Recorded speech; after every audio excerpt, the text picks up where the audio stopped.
So first day after suspension, I'm glad to be back. Hopefully walang bagong suspension or expulsion, but we'll see how it goes. Right now, we want to tackle the very important problem of the fuel crisis.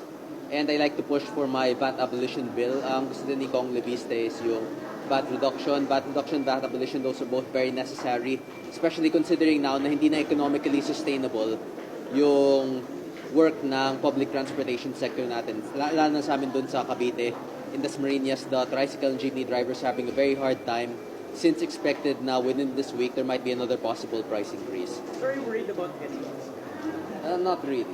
Okay lang naman. Even if I lose my job in Congress, I'm pretty sure I'll be fine since I have plenty of other opportunities in life.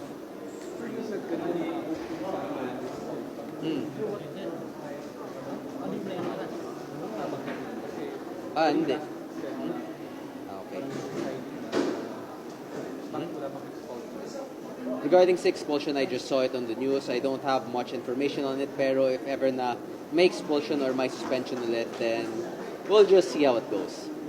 So kung sa tingin niyo mas dapat unahin yung mga mahalagang issue dyan sa deliberation sa plenaryo kaysa dun sa expulsion ninyo? Well, normally, yun talaga yung isipin ng mga tao. Not just me. Plenty of people would want Congress to prioritize the fuel crisis. Why were you asked to go in the last Ethics Committee meeting regarding Ethics Committee. Hindi kasi parehas lang naman yung Ethics Committee. It's all the same thing. And walang masyadong nagbabago doon. So whether or not I am present, the same result would happen. So I will just ask because it's Yes. a possibility.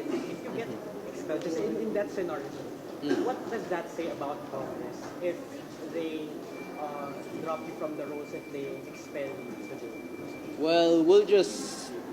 What does it say about What does Congress? it say about Congress if they give you such a bad punishment? It already would reinforce what the people already believe about Congress. Since now, as you've seen, Congress is already one of the lowest trust and approval ratings out of any of the previous Congresses that we've had in the Philippines. And there's massive corruption issues in Congress. So them expelling me just already proves what people have been assuming, and that Congress is a corrupt institution and that it is not working for the benefit of the Filipino people. Ano yung stance sa military? Obviously, no to impeachment ako. We have so many other things to focus on. And impeachment kasi niyan, it's the same as the 2025 impeachment. There's nothing new. So if they plan on doing this every year, it's just going to be a waste of government resources. Kung lumabas ang expansion, mag-a-appeal na kayo. Yeah? Mag-a-appeal na ka po. Any legal... We'll see first. It's best not to disclose my plans yet. Pero ano po yung narinig niyo? Bakit ka naging discipline sa pag na-disclose? Wala, yung sa balita lang. But other than that, I have not heard too much.